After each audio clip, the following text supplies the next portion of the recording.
যাদের বাড়িতে যদি বলেন বেটির কথা এলো কেন, যাদের বাড়িতে 3টে 4টে বেটি আছে, ঠিক আল্লাহর ফয়সালা বিয়ে শাদী হয়ে যাবে। এইরকম মাজার পূজারি পীর ফকিরদের দলে বেটি যেন বিয়ে দিতে যাবেন না। কি বললাম বুঝলেন?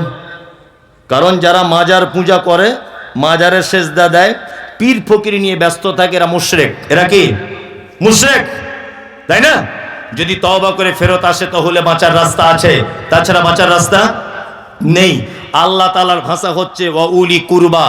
সেই মুশরিক যদি তোমার নিকট আত্মীয় হয়, তবুও তুমি তার জন্য ক্ষমা প্রার্থনা করতে পারবে না। তাহলে আপনার মেয়ে যদি একটা মাজার পূজারীদের ঘরে যদি আপনি দিয়ে দেন, তাহলে এমন একটা দিন অদূর ভবিষ্যতে আসবে যে আল্লাহর ওয়ার্ডার মুশরিকদের জন্য দোয়া করা যাবে না। আমি তো একটা কথা বলি সব সময়তে, যে আমরা পীরের দরবারে দোয়া চাইতে যাই। আমি মমতাজুল ইসলাম বলছি, পীরের জন্যই দোয়া করা হারাম। কি বললাম বুঝলেন না? ও পীর যদি বলে থাকে যে আমি মরে গেলে মাজারটা এই জায়গাটায় করে যাও, আর আমার ভক্তরা এসে চাদর চড়িও, ও পীরই তো নিজে মুশরিক, ওর জন্যই তো দোয়া করা হারাম। তা মানুষ আবার ওর কাছে দোয়া চাইবে কেমন করে? কি বললাম বুঝলেন না? দুটো জিনিসের সতর্ক বার্তা দিয়ে যাচ্ছি, এগুলো আমি একটাও ফতোয়া দিচ্ছি না। ফতোয়া দেওয়ার মতো যোগ্যতা আমার নেই। আপনাদের প্রতিষ্ঠানের যারা শয়খুল হাদিস আছেন বা অত্র এলাকার কৃতি সন্তান যারা আছেন, ইসলামিক ব্যাপারে খুব বেশি জ্ঞান রাখে, তাদেরকে গিয়ে বলবেন যে মমতাজুল ছোট ভাই এটা বলে গেছে, কথাটা কতটা সত্যতা। আপনাকে একটা কথা বলে দিচ্ছি, দুটো ব্যাপারে খুব সতর্কতা। এক, কোন মাজার পূজারীদের সঙ্গে আত্মীয়তা করবেন না। দুই, কোন বেদাতি প্রতিষ্ঠানে 10 টাকা সহযোগিতা করবেন না। কি বললাম বুঝলেন? কোন বেদাতি প্রতিষ্ঠানে 10 টাকা দিয়ে সহযোগিতা করবেন না। কারণ সাদকায়ে জারিয়া বুঝেন, অবশ্যই বুঝেন। সাদকায়ে জারিয়া মানে মাদ্রাসাতে বিল্ডিং এর কাজ হবে, 2 বস্তা সিমেন্ট দিয়ে দিলেন, এটা সাদকায়ে জারিয়া, তাই না? মাদ্রাসাতে একটা কল বসিয়ে দিলেন, এটা সাদকায়ে জারিয়া। এর বিনিময়, এর বেনিফিট কি পাবেন? নেকি। কি পাবেন? নেকি। ঠিক তেমন তার বিপরীত সাদকায়ে জারিয়ার মতো একটা পাপ আছে। গ্রামে কোথাও ক্লাব হচ্ছিল, আপনার কাছে চাঁদা চেয়েছে, ক্লাবের জন্য আপনি 200 টাকা চাঁদা দিলেন। ক্লাবটা যতদিন থাকবে, ওখানে নায়ক নায়িকাদের ড্যান্স হবে, বাচ্চারা ক্যারাম বোর্ড খেলবে, ক্লাব যতদিন থাকবে, কিয়ামত পর্যন্ত যদি থাকে, কিয়ামত পর্যন্ত আপনার আমলনামাতে গুনাহ হতেই থাকবে, হতেই থাকবে। নাম্বার 2, কোন বেদাতি মাদ্রাসায় যদি আপনি টাকা দেন, যে মাদ্রাসার ছাত্র পড়ে এসেই বলবে নবী নূরের তৈরি, যে মাদ্রাসার ছাত্র পড়ে এসেই বলবে 40 করা জায়েজ, যে মাদ্রাসার ছাত্র পড়ে এসেই বলবে মৃত্যু, মানুষ মারা গেলে মারা যাবার সময় সূরা ইয়াসিন পড়ো বসে বসে, যে মাদ্রাসার ছেলে মাদ্রাসা থেকে পড়ে এসেই বলবে আল্লাহ সমস্ত জায়গাতে বিরাজমান, যে মাদ্রাসার ছেলে মাদ্রাসায় পড়ে এসে বলবে কিয়াম করা জায়েজ, কোনো অসুবিধা নাই, এই রকম মাদ্রাসায় যদি আপনি 10 পয়সা দিয়ে যদি সহযোগিতা করেন, এই রকম মাদ্রাসা, এরকম প্রতিষ্ঠানে সহযোগিতা করা আপনি যদি করেন, হাদিসে প্রকাশ্য নিষেধ।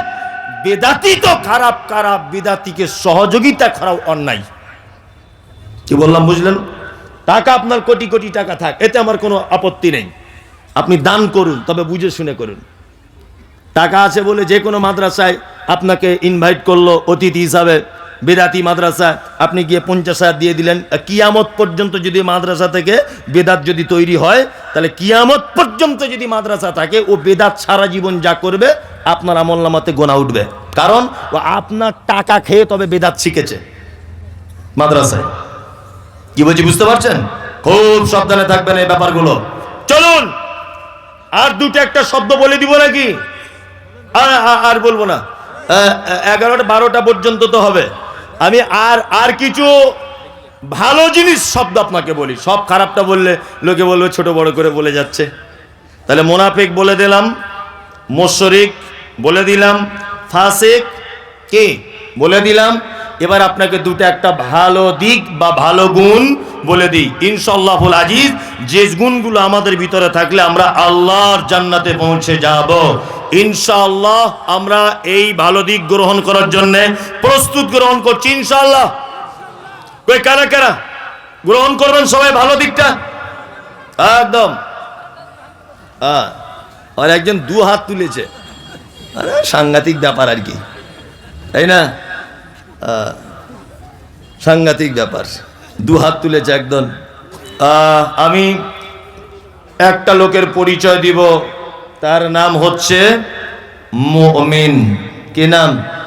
মুমিন। আচ্ছা বলুন, আপনাদের গ্রামে একটা ছেলে এমএ পাস করে বাড়িতে বসে আছে, আচ্ছা তাকে কেউ স্যার বলে ডাকবে? না। এই স্যার উপাধিটা পেতে গেলে কি করতে হবে? স্কুলে যুক্ত হতে হবে, অন্তত স্কুলে না পারো তুমি টিউশনই পড়াও বাড়িতে, তাই না? এক কথায় ছাত্রর সঙ্গে শিক্ষকের একটা সম্পর্ক হতে হবে, মূল ব্যাপার হচ্ছে এই। তাহলে তুমি হবে স্যার। তাছাড়া তোমার যত বড় ডিগ্রি থাক, মানুষ তোমাকে অন্যান্য কিছু বলে ডাকবে, কিন্তু তুমি স্যার উপাধি পাবে না। পাবে না। আল্লাহ সুবহানাহু ওয়া তাআলা, একটা মানুষ লা ইলাহা ইল্লাল্লাহ বলল, তার ঈমান চলে এলো, কিন্তু সে মুমিন হতে পারে না। মুমিন হতে গেলে আল্লাহ তাআলা বলছেন কয়েকটা গুণ লাগবে। ইনশাআল্লাহ আমরা একটা একটা করে বলবো কোরআনের আয়াত দিয়ে, আর মুমিন হওয়ার চেষ্টা করব ইনশাআল্লাহ। যারা চলে যাবেন আস্তে আস্তে করে চলে যান। আর যদি বলছেন মৌলভী সাহেব যাইনি, পেচ্ছাপ করতে যাচ্ছি, পেচ্ছাপ পায়খানা বিড়ি খাওয়া এইগুলো প্রয়োজন হলে যাবেন, তাছাড়া এমনি কেউ যাবেন না, কারণ আপনাকে দেখে আর একজন পালাবে। অনেক লোক আছে অনেকক্ষণ বসে আছে, পেট টেট ফুলে যাচ্ছে না, বিড়ি টানতে পারছে না, এরকমও লোক আছে কিন্তু এখানে। ভাবছেন মনে হয় সবাই ফেরেশতা নাকি? এখন পকেট চেক করলে কত যে মাল ধরা পড়বে, ঠিক বলছি না? আবার কিছু লোক এরকমও করছে, চাদরের ভিতরে করছে না, কি জীবনেও জলসা শুনে কাজ হবে না, বুঝলেন? দুটো জিনিস ভালো মন্দ এক জায়গায় টিকে থাকতে পারে না। যে ব্রেনে খৈনিটা কেমন হচ্ছে এটা কাজ করছে, যে ঠিক রেডি হয়েছে কিনা, আবার সেই ব্রেনে যদি কোরআন ঢোকাতে চাই সম্ভব? দুটো ভালো মন্দ এক জায়গায় থাকবে না, কখনোই থাকতে পারে না।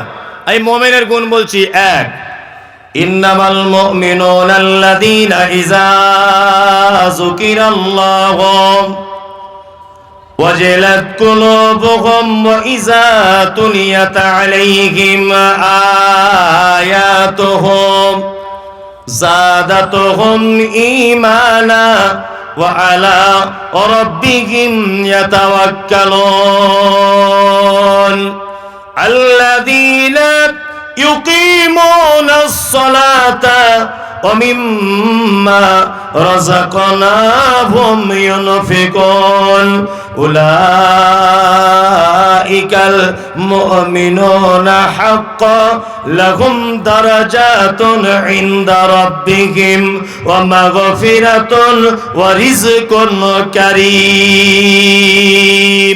আল্লাহ মুমিনের গুণ বললেন। আসলে গলা আর ভালো রাখা যায়? সে নভেম্বরের 9 তারিখে বাড়ি থেকে বার হয়ে এসেছি, প্রতিদিন সে সাহারির রাত পর্যন্ত, তো এটা ভালো রাখা আর সম্ভব নয়। সম্ভব?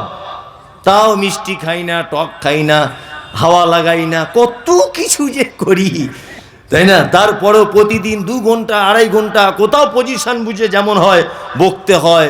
এরপরে তো অজস্র মানুষের সঙ্গে ফোনে কথা, আর ঠিক রাখা যায় না, খুব চাপ মনে হচ্ছে। তারপরেও আমি ভাঙা কণ্ঠতে আপনাদেরকে কিছু বলছি, বিরক্ত হচ্ছেন না? আল্লাহ বলেন মুমিনের 1 নম্বরের গুণ, ইন্নামাল মুমিনুনা আল্লাযীনা ইযা যুকিরাল্লাহু ওয়াজিলাত কুলুবুহুম। মুমিন হলো তারা যারা রাতের অন্ধকারে পাপ করে, দিনের আলোতে পাপ করে, জনসমক্ষে পাপ করে, একা একা পাপ করে। পাপে যখন সে লিপ্ত হয়ে যায়, তারপরে পরই আল্লাহর কথা স্মরণ হয়ে যায়, জাহান্নামের কথা স্মরণ হয়।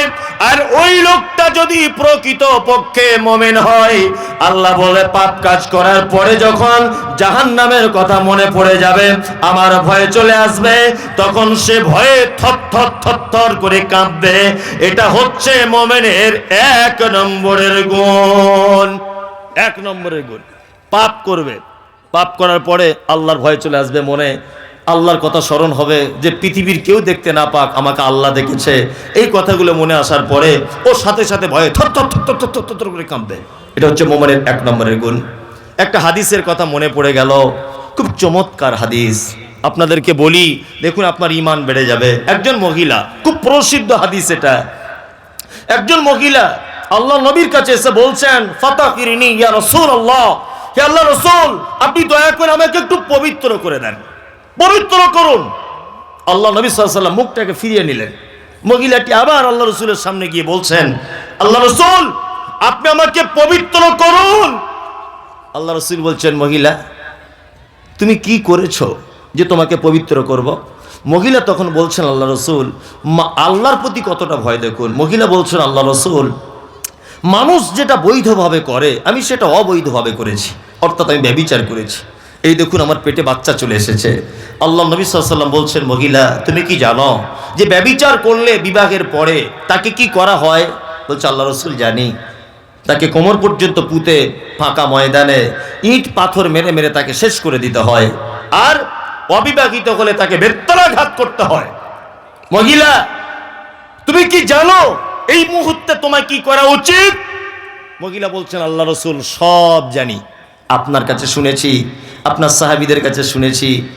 আমার সব থেকে বড় কথা, ব্যভিচার করেছি, পেটে বাচ্চা এসেছে, কিন্তু আল্লাহ রাসূল, আমার আল্লাহর প্রতি খুব ভয় চলে এসেছে, আমি জাহান্নামের কথা ভাবছি, খুব ভয় চলে এসেছে। আল্লাহ রাসূল, আপনি আমাকে কোমর পর্যন্ত পুঁতে পাথর মেরে মেরে হত্যা করে দেন, নির্দ্বিধায় করুন, আমি কোনো আপত্তি করব না।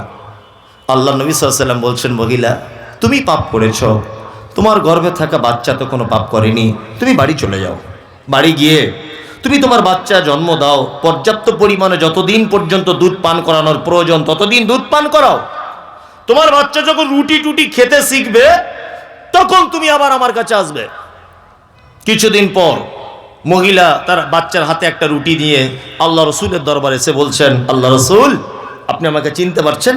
আমি সেই নারী যাকে আপনি ফেরত পাঠিয়ে দিয়েছিলেন। বিশ্বনবী বললেন যে, তোমার বাচ্চা কি রুটি খেতে শিখেছে?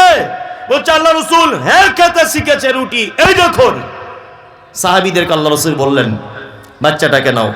মহিলা বাচ্চা জমা দিলেন। সাহাবীদেরকে বলা হলো, ফাঁকা ময়দানে কোমর পর্যন্ত পাথর, মানে পাথরি জমিন খনন করো, গর্ত করা হলো। গর্ত করার পর মহিলাটি বাচ্চা ছেলেটাকে কোল থেকে নামিয়ে দিয়ে ওই গর্তের দিকে আগিয়ে যাচ্ছে, বারবার যাচ্ছে, গর্ততে গিয়ে পড়েছে, কোমর পর্যন্ত পুঁতে দেওয়া হলো, পাথর মারার কাজ শুরু হয়েছে, খুব পাথর মারা চলছে। খালিদ বিন ওয়ালিদ বলে একজন আল্লাহ রাসূলের সাহাবী, উনি নিজে বলছেন যে, আমি এত বড় একটা পাথর ঠিক মহিলাটার মুখ বরাবর ছুঁড়লাম, যখন তার মুখ থেকে রক্ত ছিটকে এসে আমার শরীরে এসে লাগলো। আমি মহিলাটিকে ভৎসনা করে বললাম, এই অপবিত্রা নারী, এই ব্যভিচারিণী নারী, তোমার অপবিত্র রক্ত আমি আল্লাহ নবীর সাহাবী আমার গায়ে এসে লাগলো। এই কথা শুনে বিশ্বনবী ঘর থেকে বার হয়ে বলছেন, কে কে কে গাল দিচ্ছ বলো, কে ভৎসনা করছো নারীটার জন্য বলো। খালিদ বিন ওয়ালিদ বলছেন, আল্লাহ রাসূল, আমি। আল্লাহ রাসূল খালিদ বিন ওয়ালিদের সামনে দাঁড়িয়ে বলছেন, খালিদ, তুমি কি জানো তার মনের অবস্থা? পৃথিবীর কোন নারীর পক্ষে, কোন পুরুষের পক্ষে এত কঠিন হওয়া কোনোদিন সহজ নয়। সে আল্লাহর প্রতি এত ভয় করেছে, আল্লাহর জাহান্নামকে এত ভয় করেছে, তার দুধের বাচ্চাকে পর্যন্ত রেখে আজকে মরতে বসেছে। দেখো, আমি মুহাম্মদ সাল্লাল্লাহু আলাইহি ওয়াসাল্লাম বলছি, ওই নারীটা আল্লাহর কাছে এত তওবা করেছে, এত তওবা করেছে, এর তওবা যদি মক্কার পাপী মানুষদের মাঝখানে যদি বিতরণ করা হয়, তাহলে এর একা তওবার কারণে অজস্র পাপী মানুষ মুক্তি পেয়ে যাবে। এত বড় তওবা। আল্লাহ তাআলা বলেছেন, মোমেন তো তারাই, কারা? যারা পাপ কাজ করে, আবার আল্লাহর কথা স্মরণ হয়ে ভয়ে থর থর থর থর থর থর করে কাঁপে। এটা হচ্ছে মুমিনের 1 নম্বরের গুণ। দ্বিতীয় গুণ কি? আয়াতুহুম যাদাতুহুম ঈমানা ওয়া আলা রাব্বিহিম ইয়াতাওয়াক্কালুন। আল্লাহ বলে, মুমিন তারা যাদের সামনে আমার কোরআন তেলাওয়াত করা হয় আর আমার কোরআনের বাণী শুনে তাদের ঈমানটা বেড়ে যায়, এটা মুমিনের 2 নম্বরের গুণ। আল্লাহর কসম করে আপনাকে বলছি, কথা একেবারে সত্য, একটা গল্প আপনাকে বলি, শুনুন। আজ থেকে 2 মাস 15 দিন মতো হচ্ছে আগে আমি মক্কায় গিয়েছিলাম উমরার জন্য। কোরআন যে পড়লে, তেলাওয়াত করলে ইমানদারের ঈমান বাড়ে, তার একটা প্রমাণ। একদম নিজে চোখে দেখা। তা আমি এই কবার হলো হজে মানুষ নিয়ে যাচ্ছি ওমরা করানোর জন্যে, যাই হোক, তা আমি গেলাম, 46 জন লোক গেল। ওই উত্তর দিনাজপুরের একটা লোক গেল, অশিক্ষিত লোক, লেখাপড়া জানে না, নাম সই করতেও পারে না। কি বললাম বুঝলেন?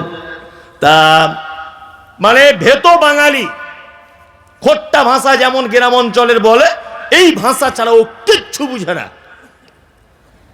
ও আমি যখন কাবাতে তওয়াফ করি, ও আমার পিছনে এরকম জ্যাকেট ধরে রাখে, গেঞ্জি। বলছে আপনি ধরে রাখছেন কেন? বলছে আমি তাছাড়া হারিয়ে যাব। ঠিক আছে তাই করো, বয়স্ক মানুষ, আমার আব্বার থেকেও বয়স বেশি হবে। তা আমরা রাত 10টার সময়তে যেতাম তওয়াফ করতে, আর ফজরের পরে তওয়াফ করে একেবারে চলে আসতাম ফজরের সালাত আদায় করে। তা মক্কার কাবার যিনি সব থেকে মানে ভালো ইমাম বা 1 নম্বর ইমাম, ডক্টর কি বলে মনে হয় আব্দুর রহমান আস-সুদাইস, তাই না? খুব ভালো মানুষ, আল্লাহু আকবার। আমি নিজে কাছে থেকে দেখেছি, 2-4-5 হাত ডিস্টেন্সে। মানে এখন আগে নামাজ পড়াতো অন্য জায়গাতে, আর এখন নামাজ পড়ায় অন্য এক সাইডে, তো ওখান থেকে কাছাকাছি দেখা যায় আর কি। যাই হোক, খুব কাছাকাছি, এখন নতুন সিস্টেম করেছে এটা। তা উনি তেলাওয়াত যখন করেন, আল্লাহু আকবার, আব্দুর রহমান আস-সুদাইসের তেলাওয়াত শুনে যত নিষ্ঠুর হৃদয়ের মানুষ হোক না কেন, তার চোখ দিয়ে পানি চলে আসে। আর উনি এমন করে তেলাওয়াত করেন, ফজরে আর এশাতে উনি নামাজ পড়ান, আল্লাহু আকবার। 5 লক্ষ টাকা খরচা করে আপনি যে হজ করতে যাবেন, ওর একবার তেলাওয়াত শুনলে আপনার টাকা শোধ। এমন কোনো ওয়াক্ত নেই যে উনি তেলাওয়াত করতে কাঁদেন না। জাহান্নামের আয়াত বলে একদম মেয়েদের মতো, মানে এত জোরে কাঁদবে মানুষ। আর আল্লাহু আকবার, যত নিষ্ঠুর মানুষ হোক, পয়সা তো জীবনে অনেক জায়গায় খরচা করেছেন, দার্জিলিং গেছেন, গুজরাট, মুম্বাই ঘুরতে গেছেন, 1 লাখ টাকা খরচা করে একবার উমরাটা করে আসুন, হজ না করতে পারেন। যত নিষ্ঠুর হৃদয়ের মানুষ হোক, কাবা দেখছে হাউ হাউ করে কাঁদছে। আল্লাহু আকবার। কি Ethiopia, Tanzania, German, Japan, France, কি বললাম বুঝলেন, কালো লোক, লম্বা লোক, বেঠে, সবাই কাঁদছে। আমি নামাজে দাঁড়ালাম, দিনাজপুরের চাচা আমার দিকে ডান পাশে দাঁড়িয়ে আছে। ফজরের সময়তে আব্দুর রহমান আস-সুদাইস তিনি জাহান্নামের আয়াত তেলাওয়াত করছেন, সূরা ওয়াকিয়া তেলাওয়াত করতে করতে মেয়েদের মতো করে ডুকরিয়ে ডুকরিয়ে তিনি কাঁদছেন। 10 সেকেন্ড, 20 সেকেন্ড, কখনো কখনো 30 সেকেন্ড পর্যন্ত হবে। কোরআন তেলাওয়াত বন্ধ হয়ে যাচ্ছে, উনি কাঁদতে ব্যস্ত, সবাই কাঁদছে, আমিও কাঁদছি। আমি আলেম মানুষ, একটু আধটু আরবি বুঝি বলে আমার চোখ দিয়ে পানি চলে আসতে আমি ডুকরে ডুকরে কাঁদছি। আবার ডান দিকে বসে নামাজে দাঁড়িয়ে আছে চাচা, চাচাও যেন ডুকরে ডুকরে মেয়েদের মতো করে কাঁদছে। নামাজ শেষ হয়ে গেল, রুমে যখন আসছি চাচাকে ডেকে বলছি, চাচা সত্যি করে বলো, আমি না হয় আলেম মানুষ, কোরআনের একটু আধটু বুঝি বলে না হয় কাঁদতে পেরেছি, তুমি কেন কাঁদলে? চাচা বলছে, মমতাজুল তুমি আমার ছেলের বয়সের, তবে শোনো, আজকে 40 বছর যাবত আমি মসজিদে নামাজ পড়ি, কোনোদিন আমার হৃদয়ে গলেনি, কিন্তু সত্যি যে কোরআন মাজিদ শুনলে, কোরআন মাজিদ পড়লে অন্তর গলে যায়। আমি জীবনে কোরআন তেলাওয়াত করতে জানি না, আজকের তার প্রমাণ পেলাম। আমারও কোরআনের আয়াত মনে পড়ে গেল। আল্লাহ বলে, আয়াতুহু যাদাতুহুম ঈমানা, মুমিন হলো তারা, তাদের সামনে কোরআন তেলাওয়াত করলে তাদের অটোমেটিকলি ঈমান বেড়ে যাবে। ওয়া আলা রাব্বিহিম ইয়াতাওয়াক্কালুন। মুমিনের 3য় নম্বরের গুণ হলো খাইরিহি ওয়া শাররিহি মিনাল্লাহি তাআলা। ভালো মন্দ যা কিছু হবে, বিপদ হোক, মুসিবত হোক, লটারিতে টাকা পড়ুক আর অন্যায় কাজ করুন, যা কিছু হবে আপনি একটা কথা বলে দিবেন যে খাইরিহি ওয়া শাররিহি মিনাল্লাহি তাআলা, আমার ভালো মন্দ সব কিছু আল্লাহর পক্ষ থেকে। আমি ভরসা করি পৃথিবীর কোন মানুষের উপরে নয়, আমি আল্লাহর উপরে ভরসা করি। মুমিনের 3য় নম্বরের গুণ। 2য় গুণ কি? আয়াত। আয়াত বলতে, আয়াতের বাংলা অর্থ নিদর্শন, তাই না? আয়াতের বাংলা অর্থ কি? নিদর্শন। তাফসীর ইবনে কাসিরের ভিতরে ব্যাখ্যা করা হয়েছে, আর তাফসীর হাসানুল বায়ানের ভিতরে ব্যাখ্যা করা হয়েছে। এখানে আয়াত বলতে মূলত 2টো জিনিসকেই বোঝানো হয়েছে। এক, কোরআন তেলাওয়াত, এটাকেও আয়াত বোঝানো হয়েছে। আর আরেকটা আয়াত বোঝানো হচ্ছে মানে আল্লাহ সুবহানাহু ওয়া তাআলার নিদর্শন। এই নিদর্শন দেখেও একজন মানুষের ঈমান বাড়ে, বাড়ে না? বাড়ে। তার প্রমাণ আপনাকে আমি দেখাই। দুনিয়াবি দুটো একটা কথা বলে। এক, আচ্ছা আপনারা যারা এখানে বসে আছেন, আপনাদের গ্রামের মায়েরা যে মুরগি বা হাঁসের বাচ্চা তোলে, তোলে না? তোলে। অনেক সময় দেখবেন, আমি আল্লাহর নিদর্শন দেখাচ্ছি, অনেক সময় দেখবেন যে মুরগির বাজুর তলাতেই মেয়েরা চালাকি করে হাঁস এবার মুরগির দুটোরই ডিম দিয়ে দেয় বাচ্চা তোলার জন্য, করে না? করে।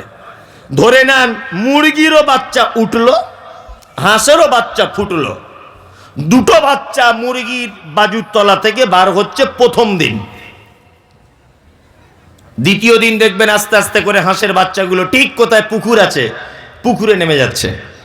আচ্ছা দেখেছেন কোনোদিন যে একই বাজুর তলাতে দুজনা বার হয়েছে, হাঁসের বাচ্চা যাচ্ছে বলে পুকুরে, মুরগির বাচ্চাগুলোও গিয়ে সাঁতার কাটছে?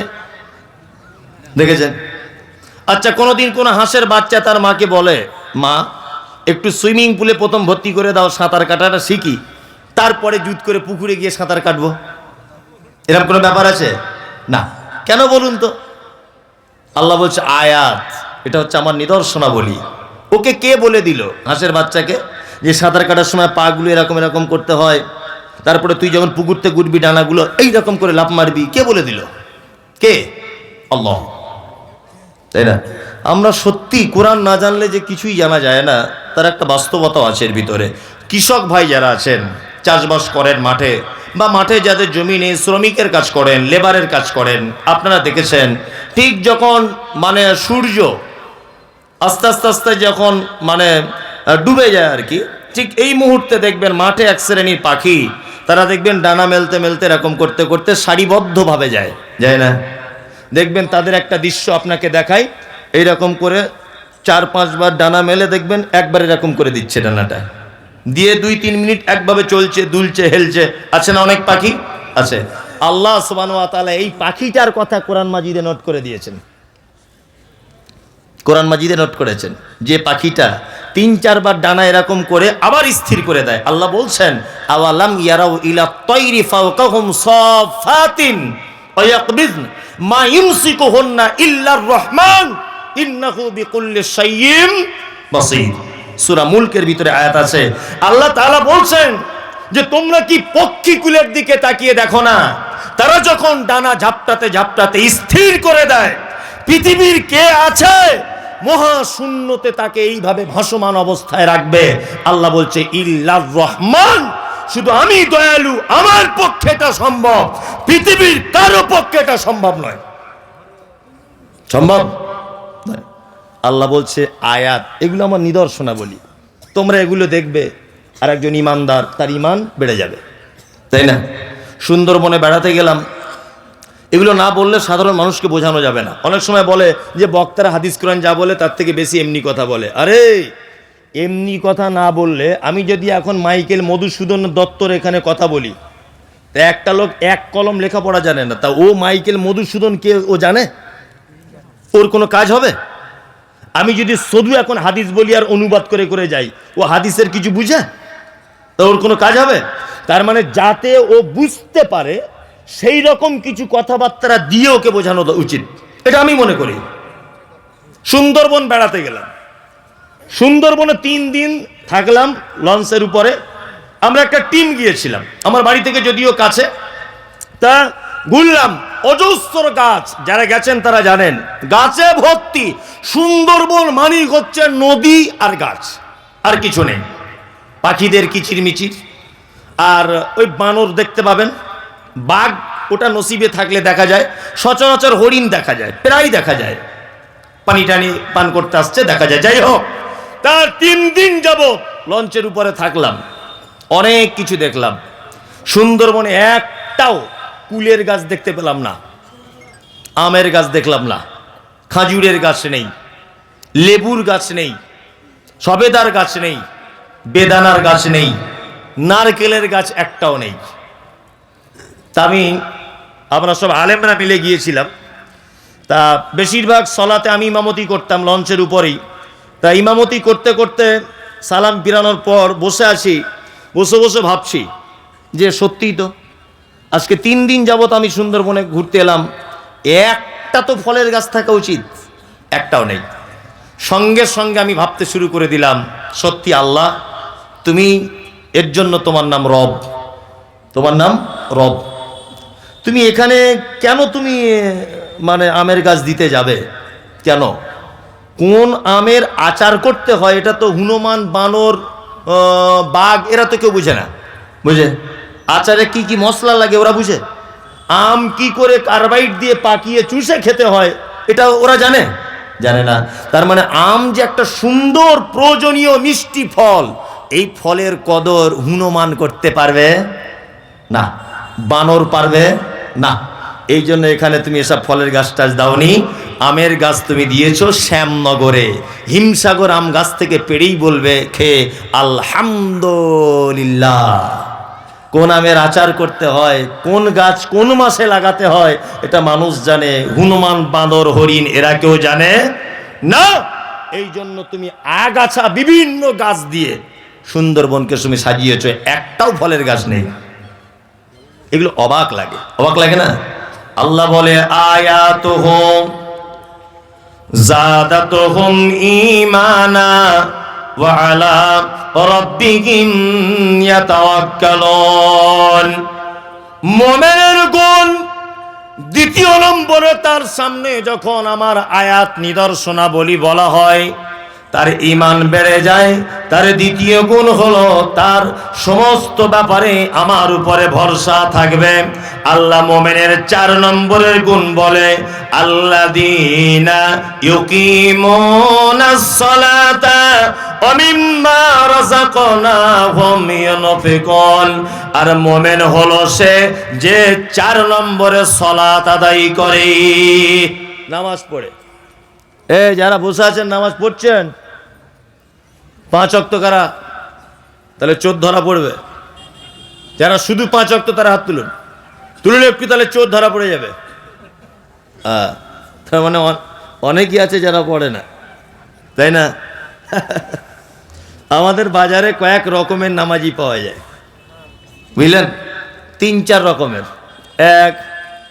এক রকম দেখবেন জোহরে যায়, আসরে যায়, মগরিবে দোকান খুলে, এশায় দোকান বন্ধ করে, ফজরে ঘুম ভাঙে না। এরকম কোয়ালিটি নাই। কেউ ফজরে যায়, এশায় থাকে না, কেউ এশায় থাকে, জোহরে থাকে না, এরকম নামাজি আছে। আর একটা কোয়ালিটি হচ্ছে শুধু জুম্মায় যায়, তাই না? আর শুধু জুম্মায় যায় না, গিয়ে ঝামেলাও করে, ঝামেলা করে না, করে। এই এক কোয়ালিটির। আর একটা কোয়ালিটির আপনি দেখতে পাবেন যে এরা 2 ঈদে যায়, ঈদুল ফিতর, ঈদুল আজহা, এই বছরে 2 বার। আর একটা আছে তারা 5 ওয়াক্তই পড়ে, কিন্তু কিছু না জেনে না বুঝে পড়ে। যদি বলছেন এটা কেমন, দেখায় আপনাকে। তাহলে একটা লোককে জিজ্ঞাসা করছি, চাচা তুমি কতদিন নামাজ পড়ছো? কতদিন? তা বলছে 30 বছর হবে বাপ, বয়স্ক লোক। চাচা এই দুয়ায় কুনুতটা জানো? অতটা জানি না, কি করে মুখস্থ করি বাপ, এত বড় দোয়া মুখস্থ হয়? বাহ। আচ্ছা এই রুকু থেকে উঠে কি দোয়া বলে? বলছে বাপ ওটাও জানি না, তবে নামাজ কিন্তু পড়ি আমি ঠিক। ভালো করে বুঝবেন, যে লোকটা রুকুর উঠে দোয়া জানে না, যে লোকটা মানে দোয়ায় সানা জানে না, দোয়ায় তাশাহুদ জানে না, যে লোকটা দরুদ জানে না, যে দোয়ায় কুনুত জানে না, ভালো করে বুঝবেন। কানে কম শোনে বলছে, চোখে কম দেখে, ওকে 2 টাকা কম দিয়ে দেখবেন তো কোনো দোকানদার, ঠিক বুঝতে পেরে যাবে। মানে সব কাজে সিয়ানাগিরি, মসজিদে গিয়ে বোকা, তাই না? কি করে পরের জমির আলি কেটতে হয় এই জ্ঞান আজ ভালোই আছে, কোনো অসুবিধা নেই, কিন্তু ও মসজিদের দুয়াতপত্র জানে না। কিন্তু এই লোকটাকেও আবার দেখবেন বেতরে নামাজে সামি আল্লাহু লিমান হামিদা, ইমাম সাহেব বা নিজে নিজে 2টো পদ্ধতি বেতরের, হাত বেঁধেও দোয়া করার হাদিস সহি, হাত মানে তুলেও দোয়া করার সহি, দুটোই সহি হাদিস, যে যেটা আমল করবে। যাই হোক, তা ও হাত তুলেই দোয়া করছে, দেখবেন ও কিন্তু বলছে আমি দোয়া জানি না, স্বীকার করেছে। তা যে লোকটা দোয়া জানে না সে ঠোঁট নাড়ে কি বলে? তার মানে চিটার। কি বলছি বুঝতে পারছে না? ও দেখবেন আপনাদের মসজিদে কালকে সকালে খোঁজ করুন, একটা লোক 10 বছর নামাজ পড়ে কিন্তু কোনো দোয়া জানে না, কিন্তু প্রত্যেক জায়গাতে ঠোঁট নাড়েও। কি বললাম বুঝলেন? মানে দুনিয়ার মানুষের সঙ্গে 2 নম্বরই করে ধোকা দিয়ে 50 বছর বয়সে পা দিল, আর 50 বছর বয়সে এবার আল্লাহর মসজিদে গিয়ে আল্লাহকে পর্যন্ত ঠোঁট লাড়িয়ে ডুপ্লিকেট করছে। কথা বাস্তব না অবাস্তব বলুন? ওর বাড়িতে সব আছে, শীতকালে ফেয়ার অ্যান্ড লাভলি না কি বলে, সব বরলিন না প্লাস প্লাস কি বলে আমি ওসব জানি না, বরলিন না কি বলে, ও শীতকাল আসলে ওটা কিনতে হয়, ওর জ্ঞান আছে। শীতকাল এলে মোজা ব্যবহার করতে হয়, বড় ছেলেকে বলে দিচ্ছে এই একজোড়া মোজা এনে দিস, এটাও টনটনে জ্ঞান আছে।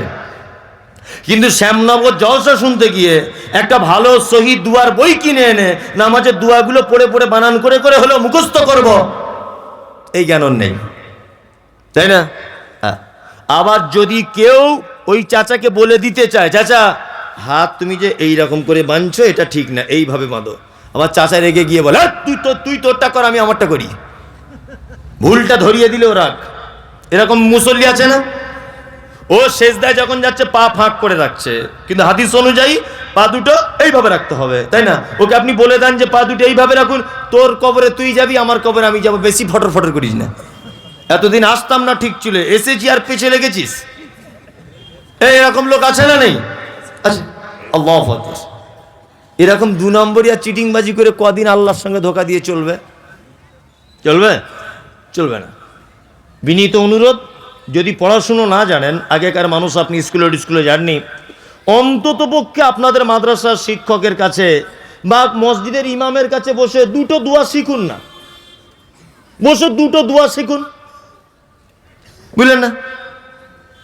আরে 1 মাসে তো একটা হবে, তাহলে যদি 10 মাস 1 বছর যাতে আপনি চেষ্টা করেন, অন্তত নামাজের যেগুলো লাগে সেগুলো তো কমপ্লিট হতে যাবে।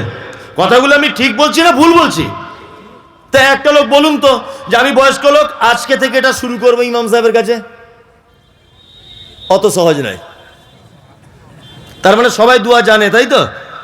ধরবো, দেখবেন একটা লোককে ডেকে ধরবো, হার্ট ফেল করবে ধরলেই। কি বললাম বুঝলেন? না, ডাকলে উনি হয়তো ভাববেন যে অপমান করছে, না আমি এটা করতে চাই না, কিন্তু বাস্তবতা হচ্ছে এই, বাস্তবতা এটাই। আপনি মসজিদ ইমাম সাহেব রেখেছেন, তাকে 200 টাকা দিয়ে তার কাছে 2টো দোয়া শিখুন। যদি বলছেন আমি তাকে বেতন টেতন দেবো না, এমনি শিখুন। গ্রামে প্রতিষ্ঠান মাদ্রাসা আছে, হাফেজ সাহেবরা আছে, আর এখানে মসজিদের যিনি ইমাম আছেন, ইমামের দায়িত্ব খুব ভালো ছেলে, নরম ছেলে। আমি গত বছর এবারে এলাম, ও সে বাচ্চা ছেলের মতো ব্যবহার, ওর খুব সুন্দর মাশাআল্লাহ। তা ওর কাছে যাবেন, আপনাদের মাদ্রাসার যে প্রধান শিক্ষক, ভালো ছেলে, পাকুড়ে বাড়ি, তা ওর কাছে যান, গিয়ে বলুন যে 2টো দোয়া বলে দেন। আরে জানতে শিক্ষার আবার লজ্জা আছে? লজ্জা আছে? লজ্জা নেই। এইরকম নামাজ পড়ে কোনো লাভ নেই। আর একটা নামাজি, 4টে যেটা দেখালাম, এরা একজনও কেউ নামাজিদের ভিতরে না। কি বললাম বুঝলেন? কেউ নামাজের ভিতরে নয়। আসলে সলাত, নামাজ, এটা এমন একটা ইবাদত যে এইটাকে বাদ দিয়ে, আচ্ছা আপনাকে একটা জিজ্ঞেস করি জিনিস, আচ্ছা বলুন তো, ওই মিষ্টির দোকানে রসগোল্লা, এটা কি দিয়ে হয়? ছানা দিয়ে হয়। আচ্ছা ভালোই তো জ্ঞান আপনার। আরে কালাকান ছানা দিয়ে, ল্যাংচা সব ছানা দিয়ে হয়। তাহলে টোটাল মিষ্টির দোকানের যত আইটেম আছে মিষ্টি জাতীয় আর কি, দই, কালাকান, ওই লেডিকেনি না কি বলে, যত আছে, যত মিষ্টির এর মূল উপাদানটা কি? দুধ। ইয়েস, দুধ। দুধ ছাড়া কিন্তু এগুলো সম্ভব নয়। সম্ভব নয়। আপনার জীবনে যত ভালো কাজ করছেন, যা কিছু করছেন, ঠিক মূল উপাদান, মূল ইবাদত, তার নাম সালাত। কি বললাম বুঝলেন? সালাত ছাড়া অন্য কোন ইবাদত টিকে থাকতে পারে না, একদমই নয়। আর আল্লাহ সুবহানাহু ওয়া তাআলা পবিত্র আল কোরআনে বলছেন, মা সালাকাকুম ফি সাকার ক্বালু লাম নাকু মিনাল মুসাল্লিন। একটা সাকার নামক জাহান্নামীকে জিজ্ঞাসা করা হবে, এই তুমি কেন সাকার নামক জাহান্নামে এসেছো? ও তখন বলবে, ক্বালু লাম নাকু মিনাল মুসাল্লিন, আল্লাহ সব কাজ করেছি, আমি শুধু নামাজ পড়িনি তাই। তার মানে বেনামাজি থাকা জায়গা কোথায়? জাহান্নাম। এটা বলতেও আমার খারাপ লাগছে যে মুখে এটা উচ্চারণ করব, এটা আমার কাছে খুব মানে লজ্জিত মনে করছে আমি নিজেকে, যে একটা লোক নামাজ পড়ে না, আমি এত বড় সার্টিফিকেট দেবো যে লোকটা জাহান্নামে যাবে, কিন্তু আমাকে যে বলতেই হবে আল্লাহ বলছে তাই। অনেক মানুষ আছে বলছে মৌলী সাহেব নামাই না পড়তে পারি, তবে আমি আর 5 জনের মতো ঝেড়ে খাই না, চিটিং বাজ নাই, আমার ইমান চাঙ্গা, বুঝলে না, আমার ইমান চাঙ্গা। আমার ছেলে আমাকে বলে মাঝে সাঝে, আব্বু আমি মিলিটারি চাকরি করব। আমার ছেলে, ঠিক আছে তুই মিলিটারি হবি যখন হ, অসুবিধা নেই। লিখিত পরীক্ষা দিয়েছে, ফার্স্ট হয়েছে, অরিজিনাল নয় কিন্তু, আমার ছেলের এখন ছোট, বোঝানোর জন্য বলছি। মৌখিক পরীক্ষা ফার্স্ট, আমার ছেলে মাঠে রান করেছে ফার্স্ট, লং জাম্প ফার্স্ট, সব কাজে আমার ছেলে ফার্স্ট। তা আমার ছেলে আমাকে একদিন আনন্দ করে এসে বুকে জড়িয়ে ধরে বলছে, আব্বু মনে হয় চাকরি আমার কনফার্ম হয়ে যাবে, আর একটা মাত্র আমার পরীক্ষা বাকি। যে কি বেটা? বলছে একজন অফিসার শুধু ফিতে নিয়ে মাপবে আমার হাইটটা কতটা। এখন হাইট দেখতে পাওয়া যাচ্ছে আমার ছেলে 3.5 ফুট, মিলিটারি চাকরি করবে ও। আচ্ছা বলুন তো কিয়ামত পর্যন্ত সম্ভব? সম্ভব নয়, কারণ এই চাকরিটার মূল শর্তই হচ্ছে হাইট ভালো হতে হবে। তুমি লেখাপড়া মাধ্যমিক অসুবিধা নেই, উচ্চ মাধ্যমিক অসুবিধা নেই, কিন্তু এই চাকরিটার মূল শর্ত কি? হাইট ভালো হতে হবে, তাই না? আমি দান করি মৌলী সাহেব, কোনো সমস্যা নেই। আমি তো ওই শ্যামনগর মাদ্রাসায় 50,000 দিয়েছি, আবার ওই রাধানগরে দিয়েছি 50। সব ভালো কাজ আপনার, শুধু আপনি নামাজটা পড়েন না, তাই তো? গোলাম হোসেন আপনার থাকার জায়গা জাহান্নাম। কোথায়? সব সব পরীক্ষায় পাস, কিন্তু হাইট কম। তাহলে এই কাজের শর্ত কি? হাইট। জান্নাতে যাওয়ার শর্ত কি? সালাত, তাই না? জান্নাতে যাওয়ার শর্ত সালাত।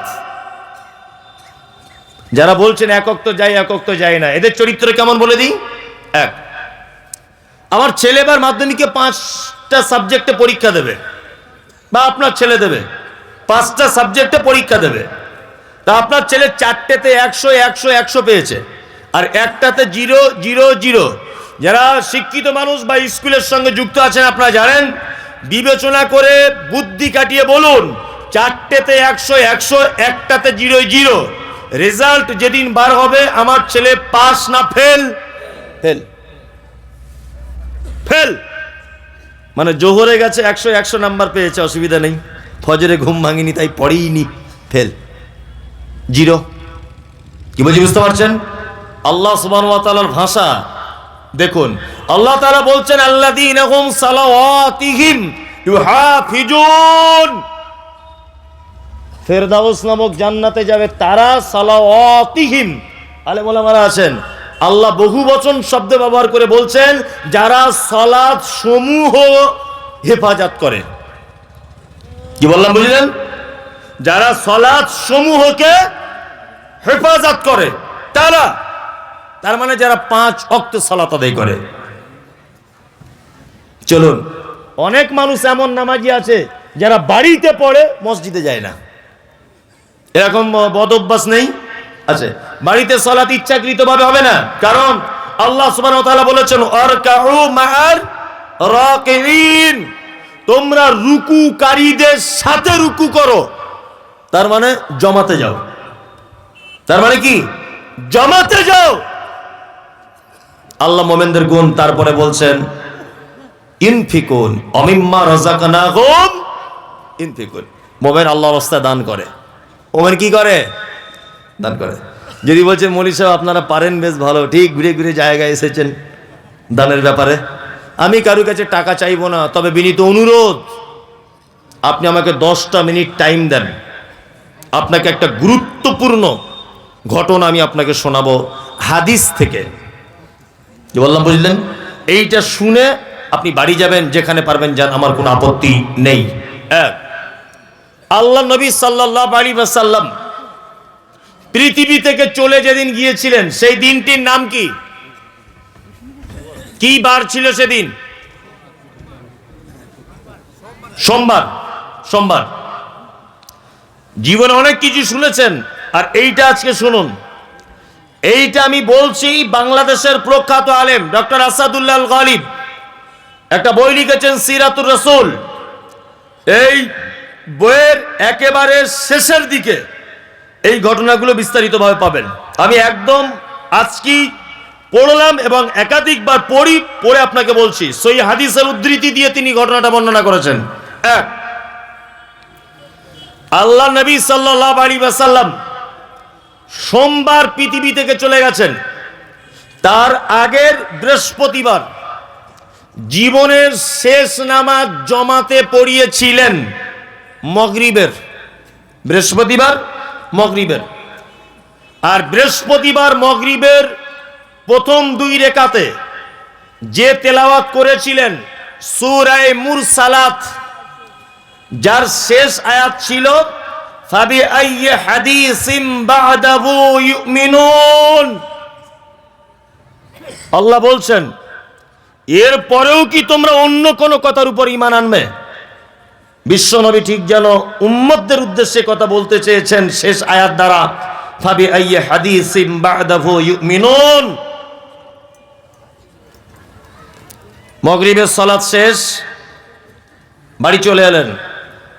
হযরতে বেলাল মসজিদে নববীতে যেন আয়েশার আজানের ধ্বনি দিয়ে দিলেন, হাইয়া আলাস সালাহ, হাইয়া আলাস সালাহ। হযরতে বেলাল, আল্লাহ রাসূল উঠলেন, উঠে আয়েশাকে ডেকে বলছেন, আয়েশা, আয়েশা একটু পানি দাও তো আমাকে। আম্মা জান আয়েশা পানি দিলেন। আল্লাহ রাসূল সাল্লাল্লাহু আলাইহি ওয়াসাল্লাম ওযু করলেন। ওযু করার পর অজ্ঞান হয়ে গেলেন, বেহুশ হয়ে গেলেন। একটু পরে আবার হুঁশ ফিরে এলো। আল্লাহ নবী সাল্লাল্লাহু আলাইহি ওয়াসাল্লাম আবার আয়েশাকে বলছেন, আয়েশা একটু পানি দাও তো। আয়েশা আবার পানি দিলেন। আল্লাহ রাসূল ওযু কমপ্লিট করলেন, তারপর আবার অজ্ঞান হয়ে গেলেন। আসাদুল্লাহ আল গালিব সাহেব যেভাবে বইয়ের ভিতরে ঘটনাটা বর্ণনা করেছেন, আমি সেইভাবে বর্ণনা করছি, একটা অক্ষরে এদিক ওদিক করবো না। আমি মানুষ, তারপরে গন্ডগোল হয়ে যেতে পারে। তৃতীয়বার আবার অজু করলেন। অজু করে ঠিক বেহুশ হয়ে যাবার আগে আল্লাহ নবী সাল্লাল্লাহু আলাইহি ওয়াসাল্লাম আয়েশাকে বলছেন, আয়েশা ইশারাতে তোমার আব্বাকে বলো ইমামতি করতে। তোমার আব্বাকে বলো, আমার আর যাওয়া হলো না। আম্মা জান আয়েশা আব্বা আবু বক্করকে বললেন, আপনি ইমামতি করতে যান, আল্লাহ রসুল অর্ডার করেছেন। হযরত আবু বক্কর ইমামতি করতে যাচ্ছেন, চোখ দিয়ে পানি পড়ছে ঝরঝর করে, যে আল্লাহ রসুল বেঁচে আছেন আর এখন আমি ইমামতি করতে যাব, এটা উচিত নয়। পৃথিবীতে একজন ভাগ্যবান পুরুষ মানুষ আল্লাহর নবী বেঁচে থাকা অবস্থায় 17 ওয়াক্তের, 17 রাকাতের নয়, 17 ওয়াক্তের ইমামতি করেছেন আবু বকর সিদ্দিক রাদিয়াল্লাহু তাআলা আনহু। এটা কিন্তু ভালো একটা ইম্পর্টেন্ট ব্যাপার, জেনে রাখুন আপনি। নাম্বার 2, হযরত আবু বকর ইমামতি করছেন। আম্মা জান আয়েশা একটা আপত্তি জানালেন আল্লাহ রসুলকে। এটা আপনারা জানেন যে আল্লাহ রসুল পৃথিবী থেকে চলে যাওয়ার আগে আয়েশার হুজরাতে অন্যান্য বিবিদের মতামত নিয়ে শেষ দিনগুলো আয়েশার হুজরাতে ছিলেন। আয়েশা রাদিয়াল্লাহু তাআলা আনহা তিনি ভাবছেন যে আমার হুজরাতে আল্লাহ রসুল আছে, আর আমার আব্বা যদি ইমামতি করে তাহলে অন্যান্য বিবিরা ভাববে আয়েশা মনে হয় নিজের বাপ বলে আগে আগে ইমামতি করতে দিচ্ছে, অন্যান্য বিবিরা রাগ করতে পারে। আল্লাহ নবীকে যখন এই অভিযোগ করলেন আয়েশা, তখন আল্লাহ রসুল একটু উচ্চ কণ্ঠে বলছেন, আয়েশা আরে আমি বলছি আবু বকর ইমামতি করবে, তুমি কেন অন্যজনের নাম বলছো? এই জায়গাতে একটু ইঙ্গিত পাওয়া গেল যে আল্লাহ রসুল মারা যাওয়ার পরে আবু বকর খলিফা হবেন। এই ব্যবহারটাতে আম্মা জান আয়েশা একটু ইঙ্গিত পেলেন যে আবু বকরের উপর আল্লাহ রসুলের এত ভালোবাসা কেন। আল্লাহু আকবার। কেন ভালোবাসা? মাঝখানে একটা ছোট্ট কথা বলে দিই। আল্লাহ রসুল মসজিদের ভিতরে বসে আছেন আর সাহাবীদেরকে বলছেন, তোমাদের ঈমান আর আবু বকরের ঈমান দেখবে? তা হচ্ছে আল্লাহ রসুল কেমন? বলছে ওই দেখো, ওই দেখো, ওই দেখো, দেখতে পাচ্ছ একজন আরোহী তার জানোয়ারের পিঠের উপরে চেপে যাচ্ছে কথা বলতে বলতে। আচ্ছা বলুন, একটা গরুর মালিক সে যদি তার গরুর পিঠের উপরে বসে গরুর সঙ্গে কথা বলতে বলতে যাচ্ছে, এটা যদি আমি বলি কেউ বিশ্বাস করবে? গরু কথা বলতে পারে? তখন সাহাবীরা বলছেন, আল্লাহ রাসূল আপনি কেমন কথা বলছেন, গরু কোনোদিন তার মালিকের সঙ্গে কথা বলতে পারে? তখন আল্লাহ রাসূল বলছেন, এটাই তোমাদের ঈমান আর আবু বকরের ঈমানের ডিফারেন্স। এই কথাটাই যদি আমি আবু বকরকে বলতাম তাহলে আবু বকরের উত্তর এটা হতো, অবশ্যই আপনি যখন বলেছেন অসম্ভবের কিছু নেই। এটা হচ্ছে আবু বকরের ঈমান। শুক্রবার চলে গেল, আল্লাহ রসুল মসজিদে যেতে পারেননি। শনিবারের দিন আল্লাহ রসুল একটু সুস্থতা অনুভব করলেন।